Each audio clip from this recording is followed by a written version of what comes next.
Shalom Aleichem, my friends. Here we are. We're back with another episode of Rabbi in the Hot Seat, where you get to ask me any question you want, anything that's on your mind, anything that's been bothering you, spirituality, Judaism, life, anything you want, you ask me. I'm not a normal rabbi. I grew up in London, and then I'm spending my whole life really trying to empower people to live the best, most happy, healthy life they possibly can. Let's go. Start. My husband doesn't want to keep Shabbat, but I do. Can we still have a healthy marriage? The truth is that a real relationship is based on sharing the same values. So if we have the same values, then we can have through that emotional intimacy. So that's why I tell my students before they get married that they have to make sure that they're clear on their values. For example, what my financial needs are, where I want to live, if I want to live in Israel or if I can't live in Israel. My health, am I a healthy person? Then I probably couldn't marry someone who's not so into health. You've got to be very, very clear on your values and find someone with the same values as you, because that's what really is the foundation of the relationship. Once you're married, if someone's values change, can the marriage still work? Yes, although it's hard, but yes, if you can still respect each other's values and communicate about it. So if your husband doesn't want to keep Shabbos, personally in the bedroom, for example, that's okay, but maybe he'd want to in the communal areas, not be on his phone. It gets very, very difficult with raising children though, because what message do you want to give to your children? So if you were not married yet, I'd probably say that you shouldn't get married. Now that you are married, if you love each other and you can respect each other and communicate this in a healthy way, I think the marriage can still survive. I think the marriage can still last if you have respect and good communication. And is it grounds for divorce? I would say yes. At that point, if you just cannot live together, then I'd imagine it was grounds for divorce. But if there's a way you can make it work, then you can make it work. I know couples actually that do make it work, where one keeps Shabbos and the other one doesn't. Although it's a bit tricky because you've got the other 6 days of the week. It also then depends, are there other things? If you want to keep family purity and they don't want to keep family purity, then it can get a lot more complicated, because if the relationship is based on having the same values and your values become completely different, then the relationship itself is very hard to hold on to. In the biblical times, many of the male characters had multiple wives. Does Judaism condone polygamy? No, in general, polygamy is asur, which means forbidden, for many reasons these days. But back in the day, also, it wasn't very common. Most people only had one wife, but there were certain circumstances, spiritually speaking, where someone had more than one wife. For example, Jacob, he married Rachel and Leah. Why did that happen? Really, we were told that Leah was meant to marry Esav, the older brother and the older sister, and Rachel was meant to marry Yaakov, the younger brother, younger sister. But Esav started being completely spiritually crazy, so Yaakov spiritually took on the soul of Esav. We actually see in the brachas, Yitzhak was giving the brachas and he said, "Are you Esav, my son?" And Yaakov says, "Yes." He wasn't lying. He was saying what actually happened was he became the Esav energy of not only being able to learn Torah and sit in his tent and be spiritual, but actually go out into the world and affect the world. So he became these two souls together. And then he married both of the sisters because he had to marry those two souls.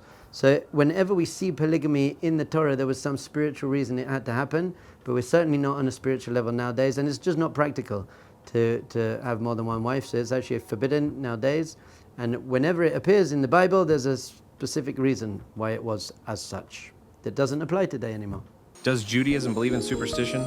No, we don't believe in superstition at all, but we do believe that there are signs that are passed down by our sages that some things are good for us and some things are bad for us, but we don't just make stuff up. So black cats walking under ladders, that's all superstition, which means there's actually nothing to it. I think maybe that's a definition of superstition. There's nothing really to it, but we've just put some kind of special thing on it. Judaism says, yes, there are certain segulas, which means certain segulas.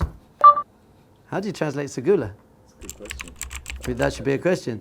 There are certain segulas or maybe rituals that you wouldn't understand how they can bring about a certain result, but our sages teach us that through some spiritual means they are beneficial for us, but we don't go around making up stuff. Another aspect of superstition seems to be like, I'm very worried about something. So we're not worried about stuff. We're just taught that some things are good and we should invest in them, and some things are bad and we should avoid them. So in general, believe anything that's been passed down by our sages as something that works and is real, that's not called superstition. That means I have evidence that this thing is spiritually good for me. But if we start making up stuff from from witchcraft and cult religions, then we very much don't believe in that. In fact, maybe the opposite. Maybe we walk under ladders on purpose just to prove that we don't believe in that stuff. But what if my mother believed in superstition, and now I'm following my mother's legacy? What she passed down to me. Very nice, but we don't follow our parents' crazy stuff. No, generally, I'm being serious.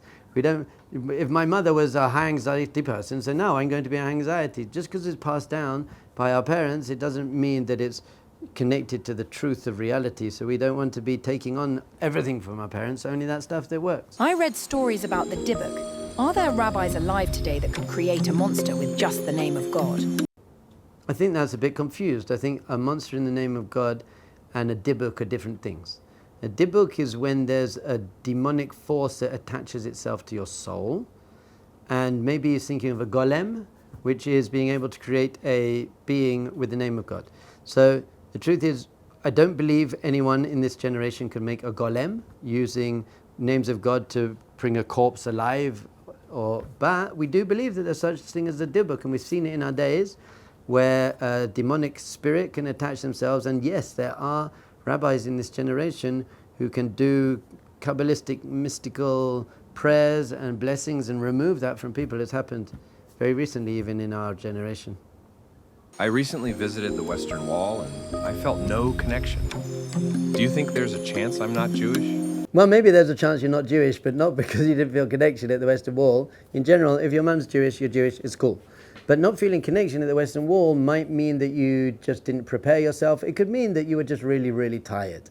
Or it could mean you didn't eat enough that day. There are many, many reasons you might not feel connection at the Western Wall.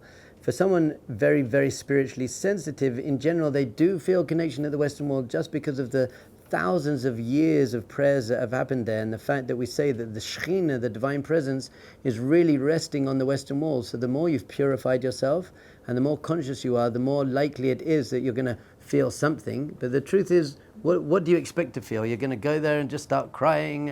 Everyone has a different reaction. I actually felt more spiritually connected at the Golden Temple in Amritsar on the India-Pakistan border, which is a Sikh temple. Sikhism is also very, very monotheistic. They believe in Einad Milvado, it's all Hashem. And I got there and there was music playing and I just felt really, really spiritually connected there. Whereas sometimes I don't feel as connected to the Western Wall. It also could be that sometimes there are beggars going around who are distracting us. So there are many reasons you may not feel connected at the Western Wall. And that's okay, it's not your fault, and it's definitely not a reason to doubt your Jewish identity.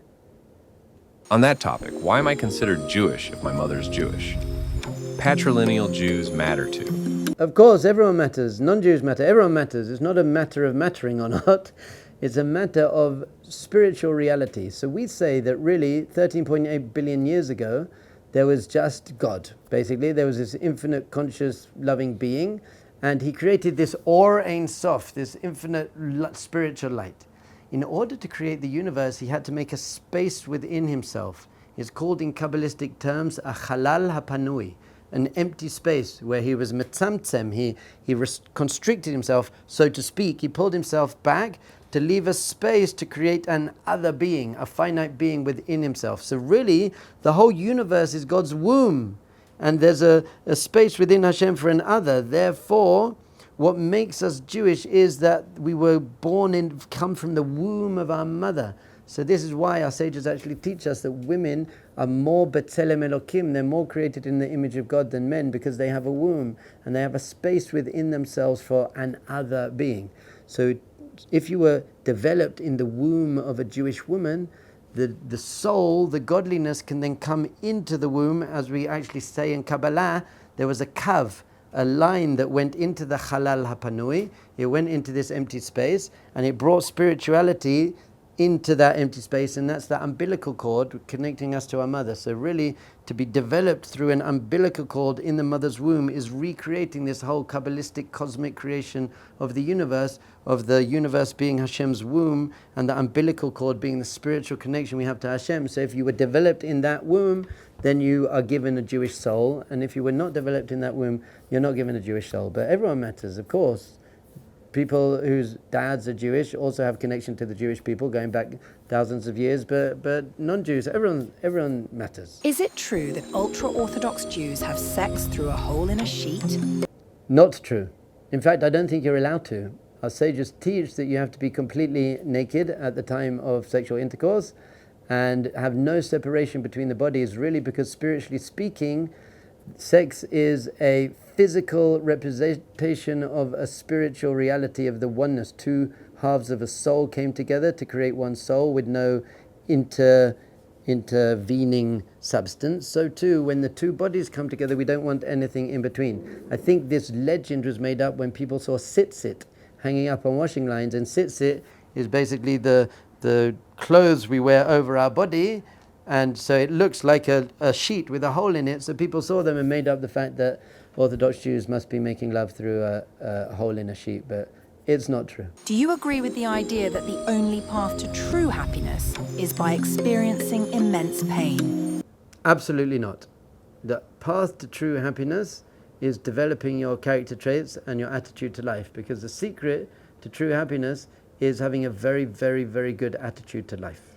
So if you have gratitude and you have self-worth and you're becoming more of a giver than a taker, and you have resilience in the face of difficulties, then you'll be a very, very happy person.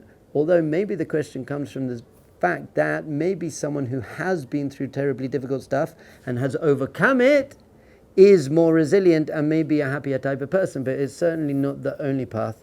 And we say actually the ultimate path to happiness is connection to God, and you can certainly have deep, real, authentic, true connection to God without having gone through immense pain. So another amazing episode. We were talking about demonic things entering our souls and sex through sheets and the creation of humans. We get to put everything onto the table. We're not shy, we're not embarrassed, we're just taking real questions from real people and helping them get more sense of life in general and of Judaism and what it means to be a Jew in this world. And we're going to use this to make ourselves better people and the world a better place. Please like, subscribe, notifications, all of that good stuff. I'll see you next time.